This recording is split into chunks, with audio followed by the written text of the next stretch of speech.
and Hardy on 98.5 The Sports Hub. Let's go. Hey, good morning, everybody. Good morning. We are Toucher and Hardy, Town Fair Tire Studios, 617-779-0985. A big show on the way today with lots of fun things, and everyone's having fun.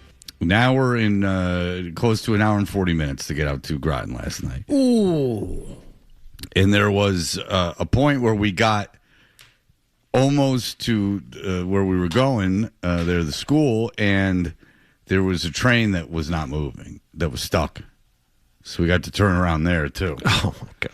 Did you get out to see if there's anything you could do?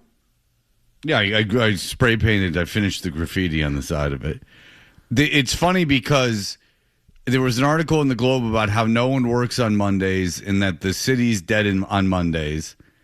And, you know, Tuesday through Thursday, it's busy in the city with, you know, pedestrians and stuff because people going to work.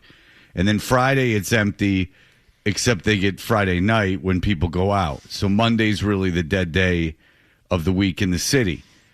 And I left, again, I picked my daughter up at school at 3:20 and we left from there. And there was traffic everywhere. Traffic all over the place. So if people aren't working, they're sure as hell enjoying themselves doing something because it's nonstop traffic everywhere. It just doesn't break up. There's never a point where it breaks up. And then when we were coming back at like 8:30 at night, 95 North was jammed. I think they shut a lane down to do something. But going north, it was bumper to bumper, and that's 8:30 at night. Something's going on. And then they say everyone's leaving Boston and that Boston's losing all this population. But I don't recall traffic ever. Maybe it's just because I was never going out to Groton. Now, are they saying that people are leaving Boston proper? Or people are leaving the air, like the metro Boston area, that people are leaving. That's a big theme in the Globe. Like businesses are leaving. In fact, there was a story yesterday about like I didn't read the article, but like how an AI company is thriving here, and how that's big news or something of that nature, or certainly worth reporting because, you know, I take it because companies are leaving Boston.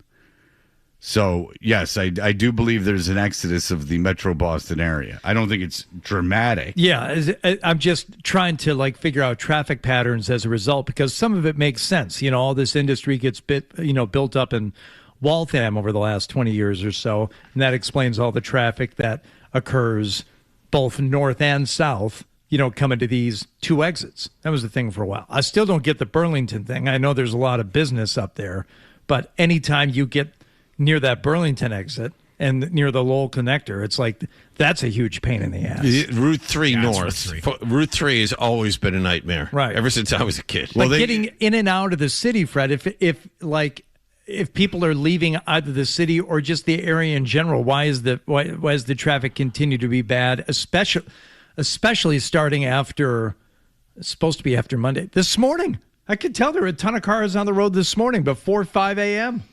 Well, the thing about the city is, that 93 is always a disaster. The thing about Lowell, the Burlington exit is that's just planning. They have too many exits off of there. It's not just the Burlington exit. It's, you know, everything else. There's too many things. It's poorly planned. Same going 95 north. The Route 3 and the Burlington Mall exit both off the same off-ramp. And so you have commuters, you have people who want to stop and go to all the businesses there. 128/95 north through Lexington and up into Burlington has always been bad. He always says 128, but it's funny because the tide is starting to turn against him, and I'm getting lots of emails accusing him of insisting upon calling it 128 and that no one calls it 128. Define lots. 5. And how big a time? The last time you did it. Okay. People are very upset at you. People are upset at me for calling it 128. Yeah. Well, your insistence on it. Okay. I don't mind it because it helps reinforce the brand of Call 128 Plumbing, Heating, Cooling, and Electric. Ah, yes. which I already called this morning. Artie has a problem. Despite John and Nick telling me to wait until after 7. All right, run this by Fred and see if we're wrong. See if we're wrong. I know a guy at 128. I have an issue with my air conditioner that I noticed last night as I was showering. Felt a cold water drip on my back. Like, well, that's odd. Yes. Because this shower is steamy. Maybe you have a ghost that was horny. Do ghosts produce cold?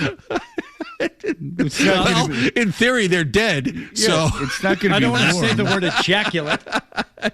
They're dead. So I think all the warmth would have left their body. It's not going to be warm. Yeah. I mean, haven't you ever touched a dead body or fooled around with a dead body with your hands? That's an excellent point. They poked around at it. Yeah. Oh, it's an open casket. I wonder what the nose feels like. Or I thought this funeral was going to be boring. Let's Pillsbury Doughboy this thing. You ain't laughing. No, I felt a drip on my back, and the water was coming from the overhead light in the shower. I said, well, that's not good. So I went upstairs in the AC unit, a little water on the floor, not near the drip pan, but away from the unit. I believe on the return, maybe on the suction. Yeah, I'm not into diagnosing this stuff. I just call 128. I'm not going to call them 10 o'clock at night. So I said to John and Nick this morning, I'm like, hey, if you knew a guy at a company and you had to give him a call, how late would you wait? Now Nick said 7:30, Fred. I said 7. Because I'm sure he would be up at this hour running the company that he runs. But I give him a grace, give him an hour, and then you call him. So you were calling his cell phone? No, texting. I don't think it matters when you do it. Okay, good. Because I did it at 6 a.m. as soon as John launched into his headlines. I would have done 6. That was the right call. Okay. I mean, it wouldn't have mattered if you did it at 6 or 7. I mean, I don't think John is wrong. Like there is that maybe you don't want to mess with the guy while he's asleep. Right. But even I can't now hear. I've have the phone so I could only hear my kids in the middle of the night. That's the only way. The only thing that I can do. So I imagine that's how most people live. Since it took me so long to figure it out, and I can't, and I don't have the patience to learn anything. That's you know what? I never thought about that because, well, Milo is going out now and keeping odd hours with Katie home. There is no curfew anymore now that she's been gone for a year, but I still like to know when she gets home or if she were to need me. But I've never done the whole thing for that you just described. So just in the settings, you select certain people that can notify you? Yeah, you can go. Yes. Okay. Yes. It's not difficult. Well, yeah. I mean, Milo keeps odd hours. Milo's never home. That is odd. Yeah, Milo just isn't home. He never comes home. He's just he's out on the prowl. Yeah. And then he's like a T-bird. Going prowling. That's funny because like a T-bird. Because he drives that kind of wagon, Yeah. He drives a wagon much like John Travolta's in Grease. Makes chicks scream. Well, they abandoned the cars altogether after Grease and went strictly to motorcycles in Grease, too. There was bowling alleys, too, for some reason. Well, it was bowling alleys and motorcycles, but it was all predicated on the fact that they had this song by Michelle Pfeiffer, Cool Rider, and they needed to make the movie revolve around that. Yeah. So you can't be a rider in a car. You got to be a rider on a motorbike. Now, did chicks scream at the sight of their motorcycles, or was that just Grease Lightning? No, that was just pretty much Grease Lightning. Now, the chicks were certainly getting all Twitter when Michael showed up as the mystery rider, but his identity wasn't revealed until essentially the final scene of the film. Grease kind of goes against my mom's theory as well as my mom's sister, having child before the age of 18 and being married at 16, that people of her generation were not having sex in high school. Just the whole, and I know Grease is, I don't know, that play I would assume is the early 70s, right? Or the mid 70s. And now it has to be early 70s since the movie. the movie came out in the late 70s. It's a pretty quick turnaround. So I'd have to imagine it's like the play would be like 74 or something, but whatever. 71. Okay. There you go. So 71 is not far removed from the 50s. So it's people that lived in the 50s making the play. And there's a lot of, did you get very far? That's in the very beginning of it. So like people were having sex. That's still annoying me that my mom said that. Well, when I was a girl, like people weren't having sex, which is fine. Like obviously my mother wasn't, but her sister was married at 16. And has a child about my mom's age. So like it's just fascinating. Did you ever bring this up to her at any point? No, John, no. I just said and took it. I want to know. Of course I brought it up. I want to know what the reaction was when you did that. I said, oh my God, I can't even remember my aunt's name. I said, whatever, my aunt. I said, your sister had Betty. I said Betty had a kid. She had Suzanne when she was 16. She's like, no, she didn't. She was married at 16. I go, Mom, I don't think she just got married. I go, what is going on with your brain? Which is nice because apparently when you get older, because my mom was also telling me how I wasn't a problem as a kid. Because I was talking about my son, like, has reached an age where, not so much with me, but with his mother, will get, like, just nothing. She can't say anything to him without him getting upset. Right. And it's like, I think he's a little, like, late bloomer. Like, this is usually what because he's about to turn 18 on Saturday, which is, it makes me feel extraordinarily old. But he's about to turn 18 on Saturday. Usually, I think kids reach this boys reach this around 16, so he's just a little late. But my mom was like, you never like really went through anything like that. And I'm like, are you joking? I used to walk around threatening to kill myself just to get you guys to shut up. I didn't mean it, but I remember it worked the first time and then it never worked again. Mm-hmm. I'd walk around going like, I should just kill myself. And they'd be like, fine. Oh. And I'd be like, oh, that didn't work. so much for that. Now it's plan B. Dang it. But, my mom was like, I don't remember you being a problem. I'm like, what are you talking about? I got kicked out of high school. Yeah, that was a problem. But I could see her not remembering it because it wasn't like that big a deal. So it wasn't like everyone was pretty much on the same page. I could see her in her mind remembering it a little bit like that it was everyone's decision. And we were fine with that decision, but it was brought to us as the option.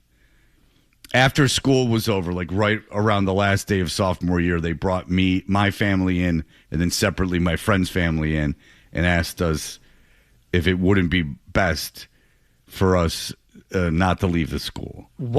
And was there one main reason, or was it a pattern of events? It was a pattern of events. Yeah, it wasn't. What school was this? Detroit Country Day. Oh, yeah. Which was a horrible, horrible, horrible school. Just awful. Just a terrible place. And so there was no, and my parents thought so too a little bit. So the meeting, it wasn't like I did something and then there was a meeting and they're like, you're out of here, like you got to leave. It was like they waited till the end of the year, and then there was a meeting where they were like, maybe it's best that he doesn't come back, and there wasn't a lot of pushback on our end, which I think when a school says maybe it's best you don't come back, that's not something that they do often. As much as I would like for you to have been kicked out and to delve deeper into that, it sounds more like you describe it. If they wait until the end of the year, and if you had pushed back, you could have returned. Oh, I don't know. That's not. Well, see, I think they were trying to make it as comfortable. They didn't want it to get incredibly uncomfortable, if that makes sense. What was the worst thing that you did that they led with in terms of why you shouldn't come back? So, I got like super ill as a sophomore, and I had a condition I had a growth in my intestine that they couldn't figure out what it was. They thought it was Crohn's. Yeah. Did the dog seem bothered by it? Did you sniff around your stomach? What did it look like? Did it smell? Oh, yeah, it smelled. You could smell it through. Yeah, because I would pass out just out of exhaustion and crap myself. If I dared fall asleep for like a half an hour, I'd crap myself. Yeah, blood and everything. It was a lot of fun. And they thought I had Crohn's disease. And I wasn't watching that school either. Yeah, and gross, crappy kid. Yep. And they went up there a lot of fun. So that weakened me so much that I got mono and then I got chicken pox all in a row because I basically didn't have an immune system. Right. And so I missed like a lot of school. So when I came back to school, this is the most publicly demonstrative thing I did that I recall. I did a bunch of other stuff, but this is the one I got the most in trouble for. Is I was in typing class, and so I came back. I probably legitimately weighed 135 pounds. I came back into school. I was so like depressed. Whatever had happened to my body, I was so depressed.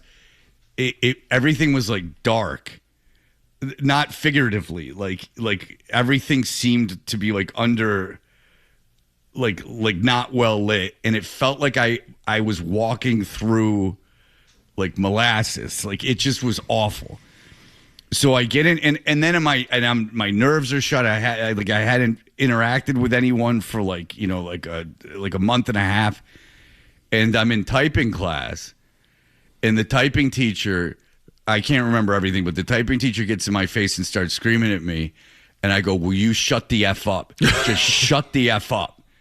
And she goes, "Ah!" And she goes to Mr. Tremblay's office, and Mr. Tremblay calls in my parents. And to their defense, they went, "Look at him." Yeah. Why is she yelling at him on his first day back at school?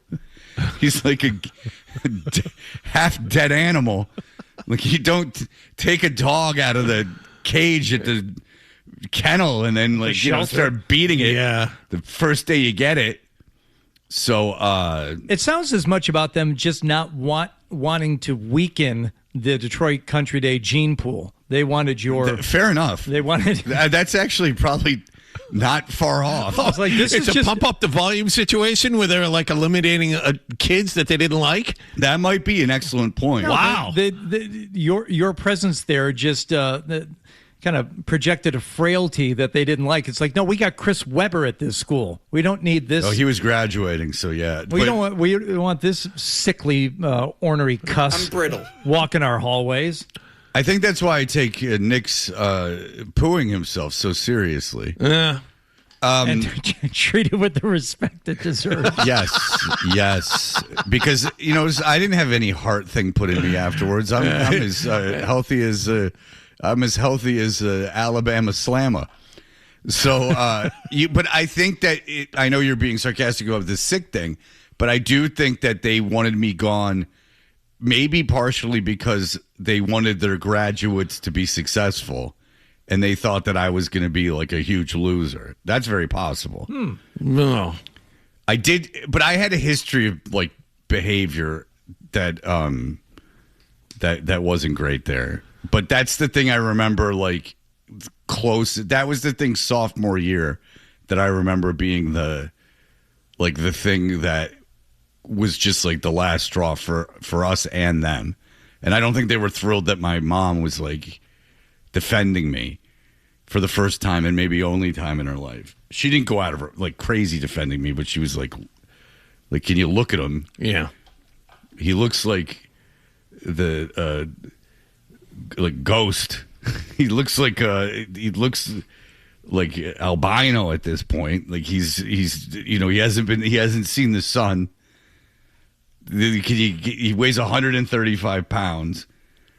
And then I had to play baseball that year with a big pad around my stomach. because if they were afraid that my spleen would burst if I got hit by a ball. Like Roy Hobbs. Hobbs didn't need a pad around his stomach. I know, but funny. he opened up and he started bleeding right through the uniform in his last at bat. But did he hit a home run or not? You know how we had Wonder Boy? Yeah. They made that pad just out of old pads. It was my Wonder Boy. Saved out of your hamper as a kid. It's called your pudding. My hamper? No, what I'm saying is Why would it be a hamper? Toucher, you're up. Slowly. Opens up a case, and there's a big pillow. It says, Puddin' Pal. And put my little pillow around my stomach. It's a big cloud on it. Yeah. Unicorns. That's right. I was referring to menstrual pads, but yes, that was my Wonder Boy. Oh. That was a lot of fun. Some sickly team manager runs over. Oh, no, it's torn. Pick me out a good one, Melvin. So say I was 140 pounds by the time that. So say I was 6'2", 140. Okay. Then I have this giant pad wrapped around my stomach under my shirt. And I played first base at that point. So when kids would come on first base, I got a talking to occasionally. Oh, no. Yeah, they didn't like that. That didn't bother me, though, for some reason. By the way, that kid in the Naturals sucked. I hated that kid. The Savoy Special kid? That kid? You think I make a bat, you help me make one? Yeah. Like bat you have? Yeah. What? Yeah. What? English, kid. Yeah. You've been hanging around grown-ups all summer long. You can't speak? He was so in awe of Roy Hobbs' greatness, he couldn't put two words Stupid. together. It was back then. People couldn't speak in sentences. Come on. His parents just gave him to the team. Here, take him. We're tired. Look at this. Fat I wonder if turd he had who a can't talk. You have he him. was fat. He could have used a growth in his intestine. That would have really helped. All right. Well, there you go. That's a fun trip down memory lane. Yeah, you're welcome. Well, yeah. Look, it's 6:25, and here we are. It's not like that much happened last night. Oh, plenty happened last night. lots We're going to get happened to all last of it. night. NBA, we got a game one last night. We got a game Playoffs. 7 in the Stanley Cup playoffs, and we got the Red Sox. Come on, kid, let's go. Where will we ever start? Okay. Well, fair enough. I look forward to hearing all of it. We'll be back in just a moment. Did you catch a game last night? What happened last night's brought to you by Leonard Hair Transplant Associates, where your hair doesn't have to be a game of what happens. So change your lettuce and change your life with Dr. Matthew Lopresti at 1-800-GET-HAIR. Hardy, what happened last night? Well, I'm going to tell you, the Boston Red Sox opened up their 3-game set in Kansas City against the Royals. Let's go to the 4th inning here. Yoshida will fly that one to left center field toward the alley. A long run by the center fielder. Isbell, he can't make the play. Masataka rounding second. He's heading into third. Going to be a play there. He slides in. He's safe. And he winds up with a 3-base hit. And the Red Sox have a runner 90 feet from home plate. All right. Runner 90 feet from home plate. 2 outs. Fred, did they score? No, I'm guessing no. Well, first of all, disappointing that he slid into third because the stand-up triple is my favorite. Oh, yeah. But that's for many reasons. No, another runner left in scoring position. Are you saying that's been a problem for the Red Sox this season, John? Kind of, yeah. It's been a problem. Adrian Monasterio struck out on a pitch that was about, eye level for strike 3. Yeah, that was kind of an ugly at-bat with a runner at third. High fastballs. Can't lay off them, can't hit them. That's a problem, especially when you're hitting 6th in the order like Monasterio is. Why? Because Trevor Story's hurt and they have nobody else. Oh. That's why. Who is Monasterio? They got him as part of the big trade. He came over with Durbin from Milwaukee as a utility infielder in that big trade. So Kyle Harrison to Milwaukee, all that stuff. There was a bunch of guys involved. Monasterio was one of them. Okay. And so let's just try to review the trade right now and its success, if you can pull that up. Will do. Because I am fascinated. I heard I'm sorry, I can't remember who, but a guest that we often have on with Maz last evening on the Baseball Reporters, and he was saying a lot of the same things that we've been saying about how basically the same thing, that if you put together this system based on these algorithms and expectations and projections that you all think are buttoned up, and you then put it on the field and it doesn't work. Human element, all these things, it doesn't work as a cohesive unit. I am fascinated how they decided to put this.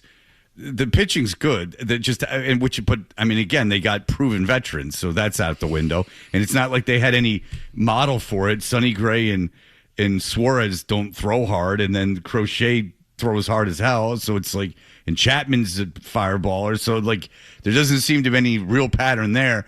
But with their lineup there does, and their lineup is an unmitigated disaster. So what was the trade? The trade was Kyle Harrison, Shane Drohan, who is a minor league pitcher now pitching. He pitched in relief for the Brewers last night, and David Hamilton, the guy, utility infielder, stole a lot of bases, shortstop, second baseman, for Durbin, Monasterio, and Anthony Siegler, who's another utility infielder that's in the minor leagues.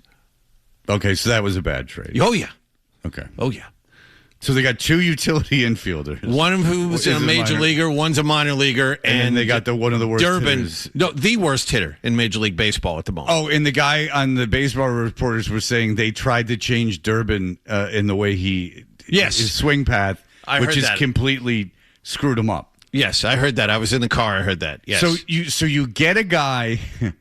So, Durbin's not a star, but you get a guy based on his bat, I would assume. No, they got him because he is a decent hitter, 10, 15 home run hitter, but his fielding was and is, give him credit, really good at third base. But he was hitting well enough. I'm sorry, I put that the wrong way. But he was hitting at a major league level enough where you felt comfortable. Correct. Comfortable putting him in.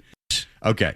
So, and then you go, oh, by the way, we're going to change everything that you do, and then again, I don't understand.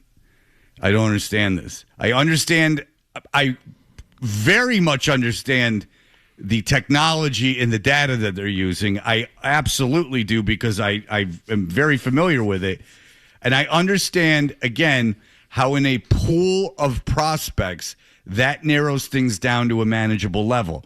That you're looking for kids, or you're looking around the league when you're looking at a massive pool of like 1,000 players, and you want to narrow it down to a manageable group that you can then go and scout, that you use that kind of technology.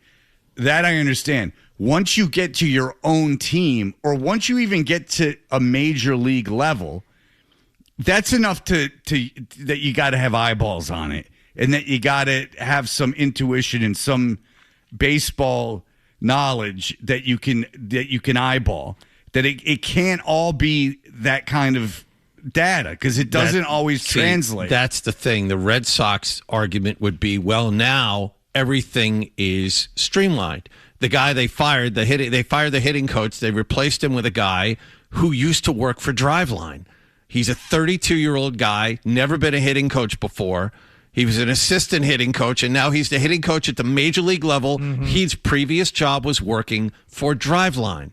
So they are all in on this system. And if you don't hit like the system demands you to, they're going to try and change you.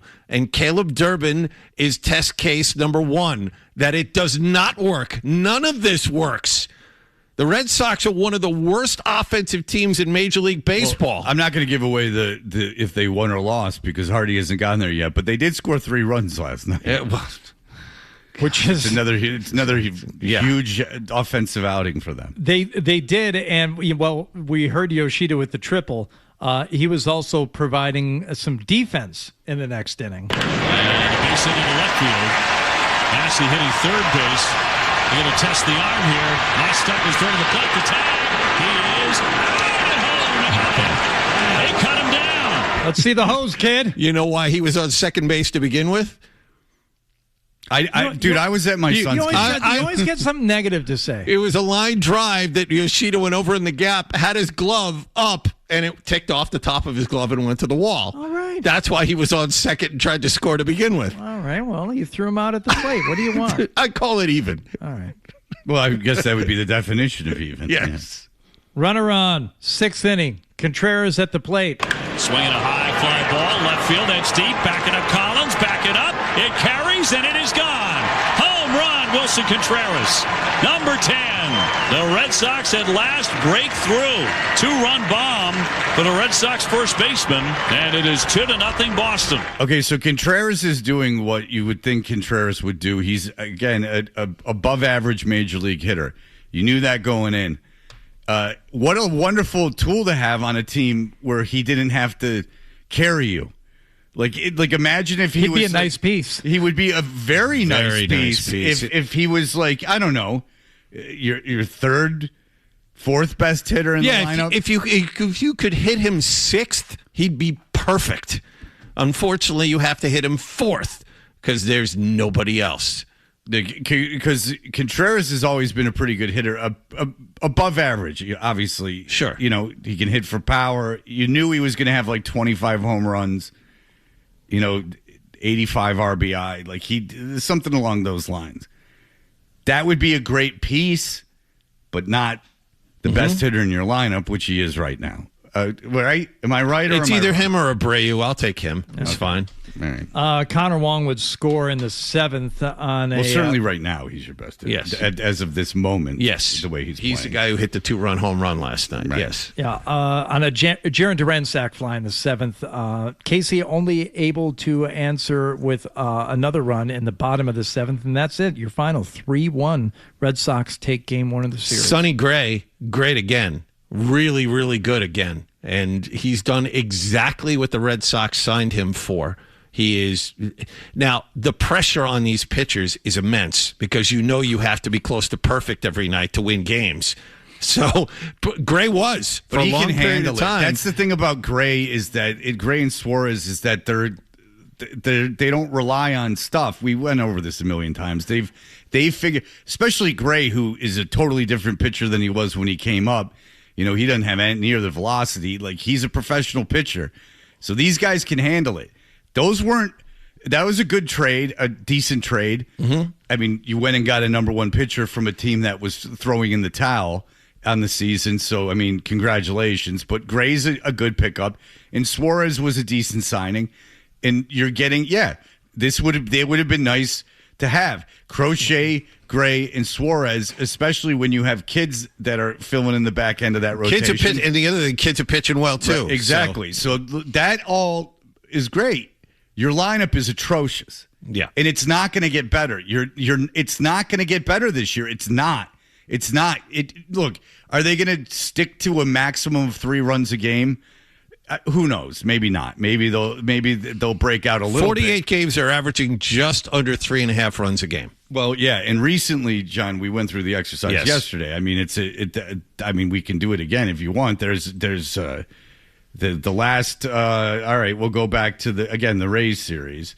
They 4 runs, 2 runs, 1 run, 1 run, 3 runs, 1 run, 2 runs, 3 runs, 1 run, 3 runs. Yes, they're winless this season when they fall behind by 3 runs or more. That's happened 18 times this season. That's 3 series, by the way. Yeah, and if I'm the Red Sox, there's so much negative publicity surrounding the team. I would make sure, and maybe it's happened already, I haven't seen it, that someone does an in-depth interview with Andrew Bailey, the pitching coach, the one guy left over from the massive purge. Right. And I assume, deserves some or a lot of the credit for the way the pitchers are pitching. The Red Sox need some kind of positive spin. So look for that. An in-depth interview with Andrew Bailey at some point in the near future. Maybe wait till the team, starts knocking on the door of 500 before you try and do any positive spin I really piece. wouldn't hold my breath. I'm thinking that you just do it. I wouldn't wait. Let's wait until we're 500. And here all of a sudden it's June, and then it's July. Closer than 20 and 27. Anymore. Who knows what this is going to look They're like by only then. 2 games out of the wild card. Yeah. And the good news is they only have to leap 1, 2, 3, 4 teams now. But Detroit and Kansas City are nipping at their heels. They're both 8 games under 500. Well, you got a 2.5 games back, but only a half game back from the Red Sox. You got a chance to pick up another game tonight. You've got Suarez going tonight, another pitcher, another starter with a sub-3 ERA going up against Bailey Falter, who is It looks like he's given up a lot. So, well, Kansas City's they're bad. They weren't supposed to be. They weren't supposed to be this bad. They're really bad. I mean, the Cardinals took 2 or 3 against them. And Kansas City was giving up leads in the 9th. They were blowing games. They're pretty bad. And the Red Sox have won a grand total of 1 series since Chad Tracy took over as a manager. So if they were able to win tonight, that would be, I wouldn't say historic, but precedent-setting is a not exactly Donnie Mattingly when he took over. Now all of a sudden, Phils are over 500. Yeah, he's like 14-4 since he took over on that team. All right, we'll be back in just a moment. Here are the headlines. You've been aggravated since we turned the mics on. I don't know what it is. I don't have time to think about that right now. Toucher and Hardy. It's ridiculous. The Sports Hub. We are Toucher and Hardy. Hardy, what else happened? The Spurs and Oklahoma City Thunder began their Western Conference Finals series last night in Oklahoma City. If I were to tell you that Victor Wembanyama had a double-double, you'd say, oh, that's pretty good. You know, it's not a triple-double, but it's all right. What did he have, like 30 points, 15 rebounds, something like that? Well, it was double overtime. So how about 41 points, 24 rebounds for Wembanyama? But youngest player ever to do that. Kareem had been, back when he was Lou Alcindor, had been that. The last guy, and this is now the youngest player, Victor Wembanyama. I think it's 40-20 that's the stat. Yeah, 40-20. Yeah. A 40-piece, as the kids say, Fred. Yeah, I love it. I like that, too. That's like with a MILF, a 40-piece. Hello. But they'd have to get to the first overtime first. 7 seconds, 40 feet away. Gives to Shea on the wing. Oh, God. To the baseline. I hope you Castle. lose every game, you jackass from Oklahoma City. Let's start it again. 7 seconds, 40 feet away. Gives to Shea on the wing. To the baseline on Castle. Right, drives in and lays it in. Knocked down by Castle. No whistle. 3.1 to play. Thunder have tied it at 101. Nah, it wasn't a Thunder. It wasn't a Chichinga Thunder money ball. Chichinga Thunder money ball. Did you say there was Wembanyama was in the game, but he was guarding Chet Holmgren in the corner. And the Oklahoma City head coach, it was genius to put him there because if Wembanyama doubles Shea Gilgeous-Alexander, he kicks to Holmgren in the corner. Holmgren has a wide open 3, and that would have given Oklahoma City the win.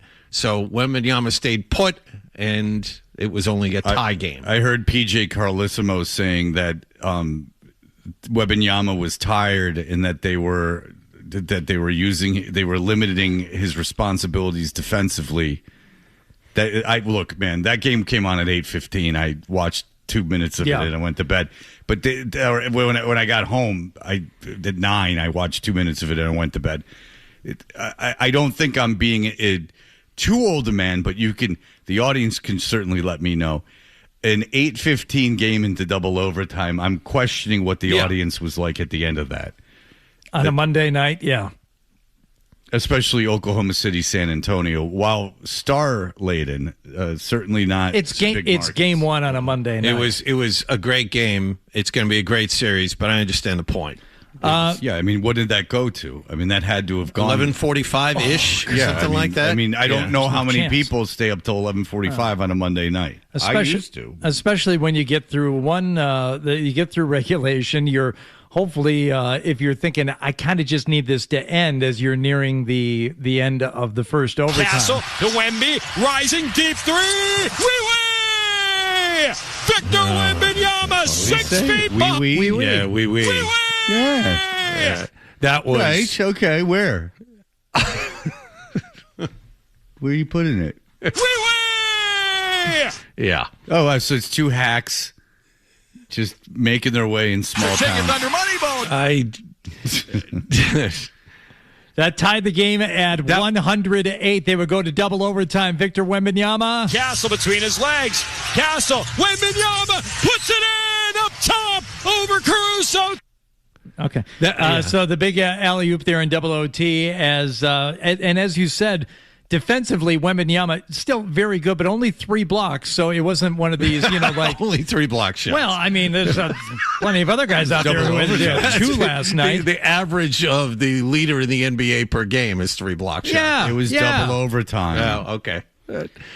All I know is I didn't tell you that I broke it down. Carlissimo said on the way in today, he said Wembanyama was tired and that they were limiting his responsibilities defensively. When you're 8.5 feet tall, I would expect you to get 3 blocks in every game, minimum, even if you're not trying. I'm not defending Hardy here. I'm just telling you my point. 2 words for you, Fab Mello. Yeah. Very tall man, had a lot of trouble blocking shots. He just had a lot of trouble. Yes. God rest his soul. They could have had Draymond Green. But the thing is that I'm just repeating something that I heard on the way into work. I'm not pretending that I watched the game and broke down the Wembanyama's defensive responsibilities. You had just mentioned something about him being, staying out with Holmgren, and I was just trying to add to that with information that I had heard, not ascertained myself. One takeaway from this game, Victor Wembanyama has done a lot in this league. Last night was the first time, pressure's on. Game 1 of the Western Conference Finals, chance to prove yourself. He was amazing the entire night. And that one shot where the play-by-play guy said, that was a trail 3 from about 30 or 35 feet away. There was nobody on him, down 3 points, makes the shot to tie the game in overtime. You know what's interesting to me with this team outside of, Wembanyama, who was a can't miss, is how well San Antonio has done with their first round picks. Like Dylan Harper was supposed to be really good, but he wasn't. He ended up being the consensus number 2 pick. It started last night because they didn't have De'Aaron Fox. And he was also very good. And then Stefan Castle, has turned into a star. That's another, early first round pick. Like they've really hit on these first round picks, and it's amazing what can happen. Now, Wembanyama is a generational player, and none of this happens without him. But they filled out that roster by being pretty good in the draft. So, congratulations to San Antonio. Also, you remember like a month ago when the Bruins were in the playoffs and they lost to Buffalo, right? Yes. So what are they? They're well into the conference finals and stuff by now, right? Yeah, right. Oh no! No. Buffalo in their next series just finished that series last night. Seems like a long time ago. But if you were hoping bad things or wishing ill upon the team that ousted the Bruins from the playoffs, well, you got your wish last night. Carrier feeds it ahead. Far side. Evans drives the middle. Shot. Scores! Game 7. Overtime winner. Alex Newhook has come through for Montreal, and the run stays alive. The runs? I'll tell you. Oui.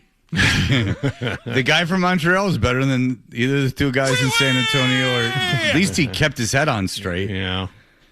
Canadians win in overtime. They take Game 7 3-2 over Buffalo. I wonder how Carolina's going to react to having a year off. 11 days before they play. Seriously, they were saying it's been going to be 11 days between games for that team. I couldn't believe what yesterday. I'm like, holy crap! That they're still trying to finish this thing. I was thinking I had missed the start of the next round. I'm like, oh no. They're still fiddle effing around with this same series. Yeah, Carolina. Yeah, they're just too good. It seems like they might probably. Who knows? Hockey can be weird, but it seems like Carolina has a distinct advantage in that series. Not only did they rest, they haven't lost a playoff game yet. They swept their first 2 series. What I'm saying is that they've played very little hockey. They should certainly be rested and healthy. All right, we'll be back. We'll play Live Free or Buy in just a moment.